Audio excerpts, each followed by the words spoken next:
ni kisili Yesu nana ni kisili Yaka Yesu do Yesu ni kisili tigiye Doni gagiri de jurumu doni gagiri de Ikana Yesu ma anaika jurumu donita Ambega Yesu fo era kuntigi Yesu an filɛbaw ani an lamɛnbaw aw ni sɔgɔma an bɛ Ala fo ka barika da a ye a ka sebaya bɛɛ tigiya kosɔn a ka kanuyaba ni a ka dɛmɛli kosɔn aw ani an ta fanfɛ an nisɔndiyalen bɛ aw bɛɛ kelen kelenna fo aw minnu bɛ wagati ta ka an ka jaw lajɛ an bɛ barika da Ala ye aw bɛɛ kosɔn an b'a fɔ ko Ala ka duba aw ye aw ka dɔn ko aw ni aw denkɛ ani aw balimakɛ pasteur Abdoulaye Paul Dambele aw de do halibi ka taa ɲɛ ni Ala ka kuma baro ye bi n b'a fɛ an ka kuma fɛn belebeleba dɔ kan o ye fɛn jumɛn ye matigi bɛ makoɲɛli kɛ Yahweh Jireh l'Éternel pourvoira balimaw n b'a fɛ an ka min faamuya o de filɛ nin ye ko Ala ye an makoɲɛba ye Ala de bɛ an sɔn o kuma fɔra Ala ka cɛba dɔ fɛ min tɔgɔ ye ko Ibrahima Ala terikɛ n b'a fɛ an ka nin yɔrɔ sɔrɔ ka bɔ Genèse kitabu la a sura 22 an bɛ kalanni daminɛ verset 12 la ka kun cɛ verset 17 an ka kalan nin wagati la a sɛbɛnlen bɛ yen ko mɛlɛkɛ ko i kana i bolo da cɛnin kan i kana foyi kɛ a la ne y'a dɔn sisan ko i bɛ siran Ala ɲɛ ko i ma ban ka i denkɛ kelen pe di ne ma Ibrahima y'a ɲɛ kɔrɔtan sagajigi dɔ filɛ a kɔfɛ o biɲɛkolo ferekelen tun bɛ jirinin dɔ la Ibrahima taara o sagajigi minɛ ka kɛ saraka jeninta ye a denkɛ nɔ na Ibrahima ye o yɔrɔ tɔgɔ da ko Yahweh Jireh o de kosɔn u b'a fɔ hali bi Ala ye o mago ɲɛ matigi ka kulu la matigi ka mɛlɛkɛ y'i to sankolo la ka Ibrahima wele ko a ko i y'o kɛ i ma ban ka i denkɛ kelen pe di ne ma o de kosɔn ne bɛ ne kali ne yɛrɛ la matigi ko ten ko ne na duba i ye ka i bɔnsɔn caya i ko sankolo la dolo ni kɔgɔjidala cɛncɛn i bɔnsɔn na a jugu ka jamana donda tigiya minɛ Ala ka duba da a ka kuma kalannin kan balimaw n y'a fɔ n ka kɔrɔfɔ daminɛ la ka ban n ko matigi de bɛ makoɲɛli kɛ an bɛ Ibrahima ka ko sɔrɔ yan nɔ Ibrahima Ala ye laɲini dɔ kɛ a fɛ o de ye jumɛn ye i ka i denkɛ kelen pe i ka o kɛ saraka ye ne ye Ala ye a perepere latigɛ tuguni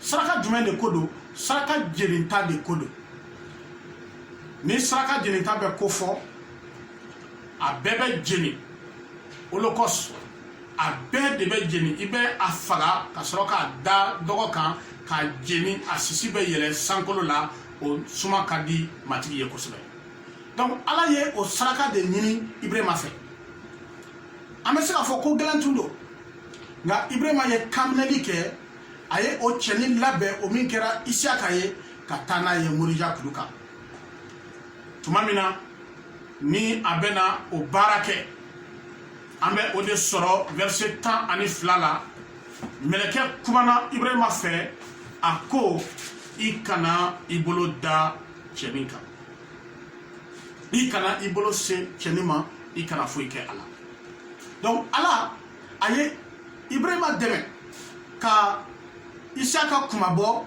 ni sagajigi ye an b'a ye ko Ibrahima ye Ala kan minɛ Ibrahima kolola Ala ka kuma ye balemaw an ka faamuya ko ni kuma fɔ don tun tɛ kuma nɔgɔn ye. An bɛ misali ta i n'a fɔ aw yɛrɛw. Ala ka ni ɲɔgɔn dɔ ɲini e fɛ. Ala ka ni ɲɔgɔn dɔ ɲini ne fɛ. Balemaw o n'a gɛlɛya dɛ ko i ka i den kɛ saraka ye. Tuma dɔ an bɛ se ka ɲininkali kɛ, an bɛ se ka fɔ ko nin tɛ Ala kumakan ye. An bɛ se ka fɔ ko Ala ma nin fɔ. Ala tɛ sɔn ka ni ɲɔgɔn fɔ. Balemaw nka Ibrahima a ye Ala kumakan farafasi. Ne bɛ da la ko ni Ibrahima tun ye nin ko suda Sara na a kɛli tun bɛ gɛlɛya dɛ. Ka d'a kan Sara tun na kuma caman fɔ. Den wɛrɛ tɛ an bolo denkɛ kelen pe min kɔ. A kuma kunna caya nka o n'a ta o ta Ibrahima ye Ala ka kumakan farafasi ani a ye Ala ka kuma waleya. An bɛ o de ye verset 14 na Ibrahima ye o yɔrɔ tɔgɔ da ko Yahweh Jireh. Matigi bɛ makoɲɛli kɛ balimaw. O de kosɔn Ibrahima ye Ala kan minɛ. Walasa an ka se ka nin kɔrɔfɔ faamuya ka ɲɛ. A bɛ an hakili sama Ala ka kuma yɔrɔ wɛrɛ nɔfɛ. O min ye Romɛkaw kitabu ye a sura 12 a verset 2 la. Ciden Paul bɛ kuma an fɛ o yɔrɔ la. Romɛkaw kitabu la a sura 12 a verset 2. B'a fɛ an ka o kalan nin wagati la. A sɛbɛnnen bɛ ko aw kana aw ka kokɛtaw kɛɲɛ ni nin diɲɛ ka kokɛtaw ye tun. Nka aw cogo ka yɛlɛma aw hakili kurayali fɛ. Walisa Ala sago ɲuman a duman a dafalen ye min ye aw ka o farafasi. Ala ka duba a ka kuma ye. E m'a ye? Donc ciden Paul bɛ an dɛmɛ k'a faamuya ko balimaw ko an kana an ka kokɛtaw kɛɲɛ ni nin diɲɛ ka kokɛtaw ye. Nka an cogo ka yɛlɛma an hakili kurayali fɛ. Donc o cogo yɛlɛma o de bɛna an dɛmɛ ka se ka Ala sago ɲuman dɔn, ka se ka Ala sago dafalen dɔn, ka se ka Ala sago farafasi an ka ɲɛnamaya la. Donc ni cɛba min kɛra Ibrahima ye a ye Ala sago dɔn. I m'a ye? Ibrahima ka miirili a ka hakilina nin ko ta fan fɛ n'a tun ye a da jira diɲɛ mɔgɔw la a sigiɲɔgɔnw na tuma caman na u tun na a décourager. Nka Ibrahima y'a dɔn k'a fɔ ko Ala kumakan don ani Ala sago don. A ye Ala sago kan minɛ, a ye Ala ka kuma kan minɛ, a y'o de waleya. O de kosɔn Ala ye a ye tuma min na ko Ibrahima ye a ka kuma kan minɛ, Ala nisɔndiyara. Ala ye mun de fɔ? A ko sisan ne y'a dɔn ko i bɛ siran Ala ɲɛ. Ne y'a dɔn ko i bɛ siran Ala ɲɛ. Balimaw ni kuma nafa ka bon kosɛbɛ. Tuma min na Ala ye cikan di Ibrahima ma. Taa i denkɛ kɛ saraka ye Morija kulu kan. O waati Ala m'a fɔ ko i bɛ siran ne ye. I m'a ye? Ibrahima ye sira minɛ tuma min na Ala m'a fɔ ko ne y'a dɔn ko i bɛ siran ne ye. Nka fɔ tuma jumɛn a bɛna waleyali kɛ waati min na, a bɛna Ala kan minɛ waati min na. Balimaw nin ye fɛnba ye dɛ. E ani ne yala Ala ye cikan minnu fɔ an ye, Ala ye kuma minnu fɔ an ye, yala an bɛ ka Ala kan minɛ wa? Yala an bɛ ka o kumakan waleya wa? Balimaw an ka Ala kan waleyali o kana siri ko mɔgɔ dɔ bɛ ka Ala kan minɛ, o kana siri ko jamana dɔ bɛ ka Ala kan minɛ, o kana siri ko muso bɛ ka Ala kan minɛ, wala n den bɛ ka Ala kan minɛ, wala n cɛ bɛ ka Ala kan minɛ. Ayi, an ka Ala kan minɛli ka siri k'a fɔ ko Ala de y'a kɛ, Ala de y'a fɔ. Donc ni Ala y'a fɔ, Ala tɛ kojugu wale kɛ an na, nka a bɛ ko ɲuman de kɛ an na. O de kosɔn an ka sɔn ka Ala kumakan waleya ni o kɛra an na duba sɔrɔ. I m'a ye? K'an ka kɔrɔfɔ kun cɛ verset 16 ka se 17 ma, Ala ye dubara Ibrahima ye. Ala dubara Ibrahima ye. Munna? Ka d'a kan Ibrahima ye a kan minɛ. A y'o de fɔ. Ni an bɛ verset 16 lajɛ ani 17, a ye mun de fɔ? A ko i ye o kɛ, i ma ban ka i denkɛ kelen pe di ne ma. O de kosɔn ne bɛ ne kali ne yɛrɛ la.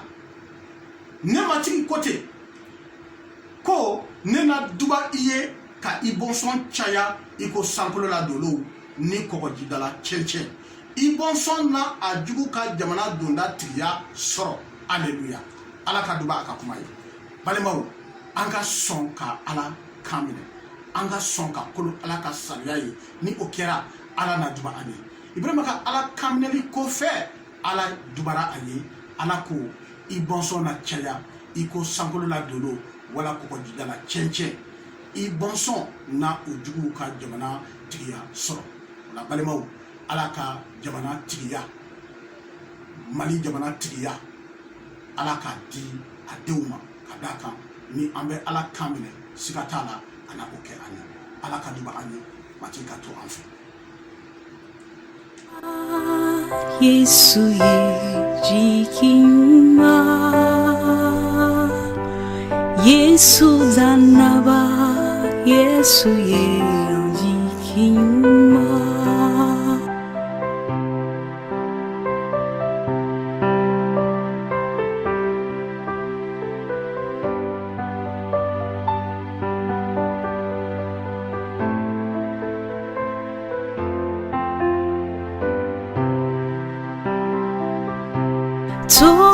Totumala Yesu ye jikinyuma Dekuntumala Yesu ye jikiye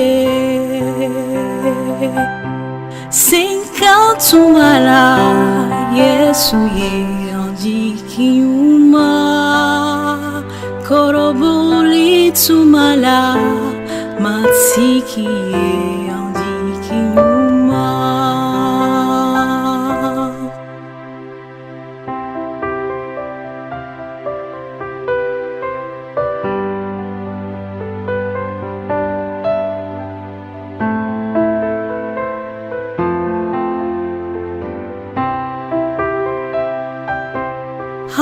Hamitumala Yesu ye jikinyuma Bana tumala Yesu ye jikinyuma Bana chubedi nyami Yesu ye jikinyuma Yesu danaba jikiye Yesu ye Bana betinye yamina Yesu ye jikinyuma Yesu danaba ijiki kanatike Yesu ye jikiye